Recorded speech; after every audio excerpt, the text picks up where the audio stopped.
न केवल मछली पालन के क्षेत्र में, न केवल दुग्ध उत्पादन के क्षेत्र में, न केवल वनोपज संग्रहण के क्षेत्र में, सारे क्षेत्रों में ये सहकारिता, ये संस्थाएं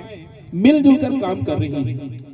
और जब मिलजुल कर जब हम काम करते हैं, एक दूसरे की जो आवश्यकता है उसको जब हम समझते हैं, उनकी जो समस्याएं हैं उनको जब हम समझते हैं और उनकी समस्या को जब हम मिलजुल करके दूर करने का प्रयास करते हैं, तब कहीं जाकर के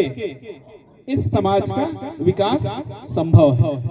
और यदि कोई एक व्यक्ति सोच ले कि मैं ही बड़ा, किसी की सहयोग की आवश्यकता मुझको नहीं, तो शायद न तो कोई व्यक्ति आगे बढ़ सकता है, न समाज आगे बढ़ सकता है, न राज्य आगे बढ़ सकता है, न कोई देश आगे बढ़ सकता है। इस बात का चिंतन हम सबको करनी चाहिए कि हम जहां पर रह रहे हैं, जिस पृष्ठभूमि में हम रह रहे हैं, हमें अपने आभा जो मंडल है उसको समझना पड़ेगा, उसको पहचानना पड़ेगा और उसके आधार पर मेरे पास में जितनी भी सामर्थ्य है, जितनी भी शक्तियां हैं, उसका प्रयोग करते हुए यदि कोई मैं इस समाज को आगे बढ़ाऊं तो निश्चित रूप से समाज का जो फ्लेवर है वह बहुत तेज गति से बदलने वाला है। और इसके लिए छत्तीसगढ़ सरकार के माध्यम से, इसके लिए भारत सरकार के माध्यम से, मोदी जी की सरकार के माध्यम से एक सहकारिता को एक बड़े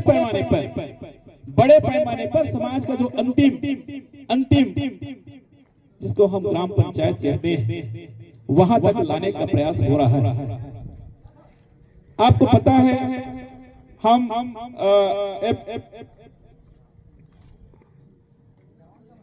जो कृषि उत्पाद का जो संगठन है, इसके माध्यम से भी हम बड़ा काम करते हैं। इसी के साथ साथ इसका जो मूल जो थीम है, विश्व के अंतर्गत कृषि का जो संगठन है, इसको इतना मजबूत कर देना है और इसका विकेंद्रीकरण इतनी दूर तक से होनी चाहिए कि हमारा जो किसान है वह ज्यादा से ज्यादा कैसे मजबूत हो सके, इसके लिए भारत सरकार लगातार प्रयास कर रही है। और आप देखना बहुत जल्द ये जो संगठन है, ये जो सहकारिता का जो विषय है वह आप तक के पहुंचने वाली है। और सरकार की जितनी भी योजनाएं हैं वो सारी योजनाओं सहकारिता के माध्यम से, इन संगठनों के माध्यम से वो समाज का जो अंतिम व्यक्ति है वो लाभान्वित होने वाले हैं।